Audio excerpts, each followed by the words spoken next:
Hi, beautiful ones. Oh, I'm so happy to be here.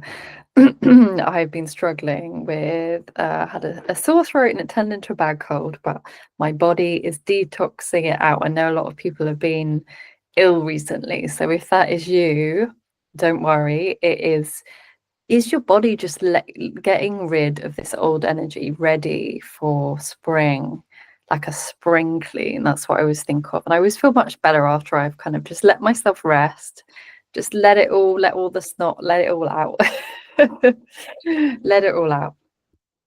So we have our second eclipse. Can you feel the eclipse energy? I know that changes, massive changes are upon us. So this is really important to stay grounded, go out into nature, do the things that keep you centered. So this new moon solar eclipse is happening in Aries on the 29th of March at 10:47 a.m. That's GMT time, so do check the time zone. And it's happening in the fire sign of Aries at 8 degrees and 59 seconds. We have a lot of fire here, and the fire is about impulsivity, spontaneity, following our passion. Like if you felt a bit stagnant during winter, now is the time you're going to feel your fires are lit. And it's a time to move forwards with gusto and with confidence. I definitely feel that. So we can really tap into this energy, and it's a new moon, new beginning. So this is the time to go for it. Put those things out, because what I realized is, yes, we can have all the ideas. We're not meant to act on all the ideas, but we just have to take action. I know I, in the past, have procrastinated a lot on my ideas and go, I'm not sure. What if it doesn't work out? But if there is a thing that makes you feel so alive and lit up, make it happen. Put it out there now. And this is a significant eclipse because it is the final eclipse on the Libra Aries axis. So the last 18 months, that last cycle was about Aries being assertive. How am I leading? How I'm initiating myself? The power of intention. And then with Libra, it was about relationships. How do I show up in my relationships? Am I being authentic? So there's those two dynamics we've been in. And because this is the last eclipse on that axis in Aries. So wherever Aries is in your chart, that life area is probably going to get, something is going to end, right? And endings are good because with endings we also get beginnings. So make space. There might be you might just know that you need to do something to wrap up a cycle. So just allow those nudges and that wisdom to come in to you.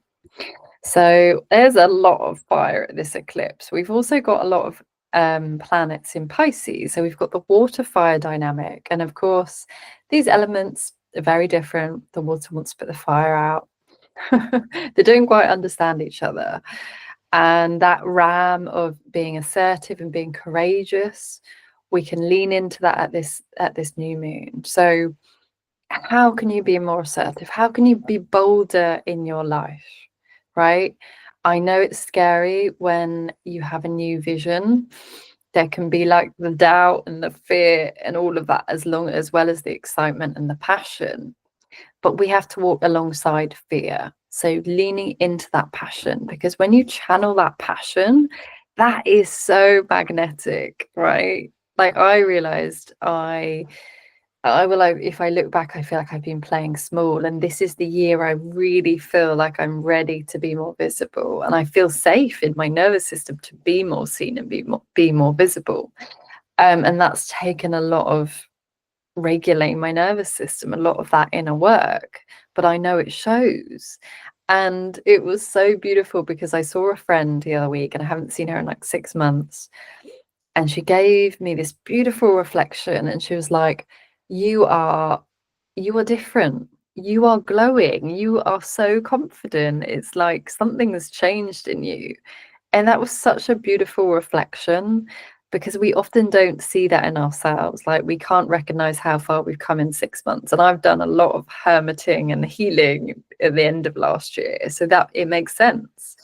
So yeah, this is the time to be seen, put yourself out there, and really be the leader of your life. That is this Aries energy is helping us lead and initiate our lives, because we are the only ones that can create that change that we want, right? And I've taken a big leap.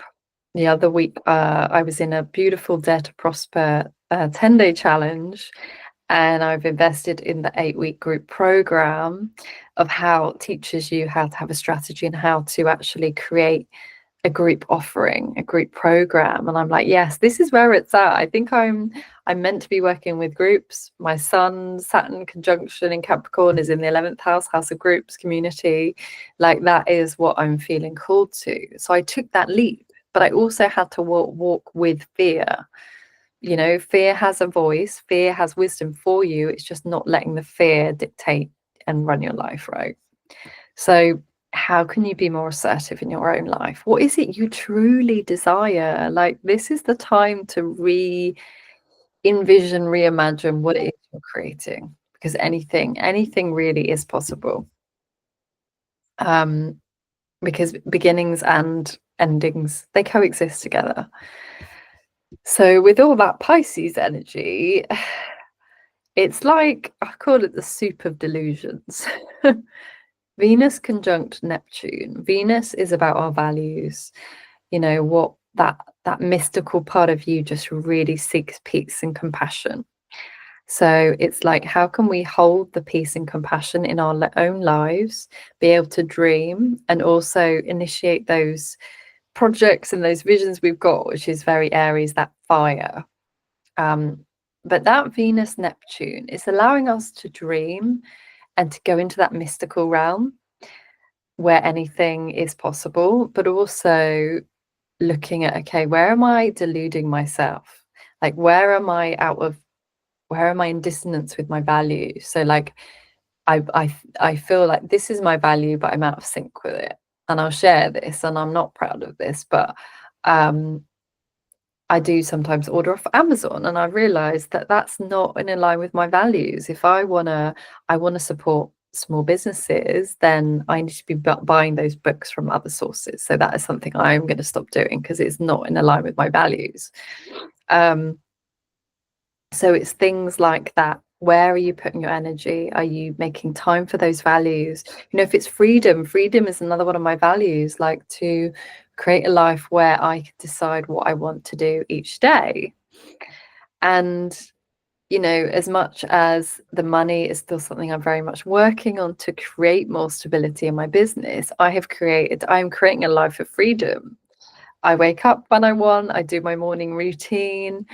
I create that life as much as I can. I live in alignment with that freedom. And of course, the more money and resources you have, the more freedom you have to do exactly what you want. So if that is one of your values, how can you create that life? How can you start living right now? We often think, I can't live that life till I have all the money in the bank. But it's small things you can do. Like, if it's having a slow morning, what would you do? Like, would you wake up, would you go for a morning walk? Maybe you drink your cacao in the woods, or you do your yoga outside. Like, it's the little things. You have to become that person. But how would she act? What would he or she do and think right now? And that's how you bridge the gap. And then also we got Mercury is in a bit of a wide conjunction with the new moon. So this is like, just don't allow your impulses to take over. Yes, we need impulses, but right now the steps might not be clear because Mercury is in retrograde. So it's a time of pausing. Okay, what do I think about this? These are the ideas. Okay, I'm gonna sit with them for a while. Yeah, so just make space to sit with them. And that Mercury is allowing us to reflect on, like, where in the past have you been too reactive? So you may have made decisions from a reactive space rather than a place of, I'm grounded, I'm in my heart space, and then made the decision. And Mars is still in Cancer. So there is a protective side. There is a part of us that really needs this deep nurturing, this like reparenting our inner child. And as much as we've probably all had parents that were amazing, we've had positive childhood experiences, there are still things that we didn't receive, like we didn't receive things that we needed, because no one's perfect, and every single person has their trauma, has those experiences that they bring. So we still have to learn how to reparent ourselves, and just creating a relationship with your inner child. That's a lot of the work I actually do often with my clients, is like, how can your inner child feel safe? Like, what does she need right now? And allowing herself to cry. You know, we often say so much shame around crying and being sad. It's like, no, let the tears out. And this eclipse might open something for you here about maybe when your younger self, or a memory or flashback of when your younger self didn't receive what they needed. And that's okay, but just walk yourself through it, hold yourself through it, or get support from somebody else. And there is a real gentleness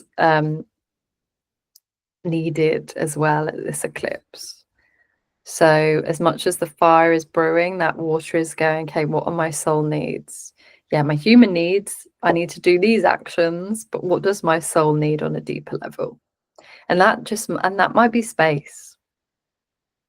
Yeah, so there is this the Pisces, the dreamer, the mystical one, going, how can I merge with life? How can I allow life to flow through me, instead of being so much in that masculine, I've got to do? Because when we've got a lot of Aries energy, the tendency is like, I need to do.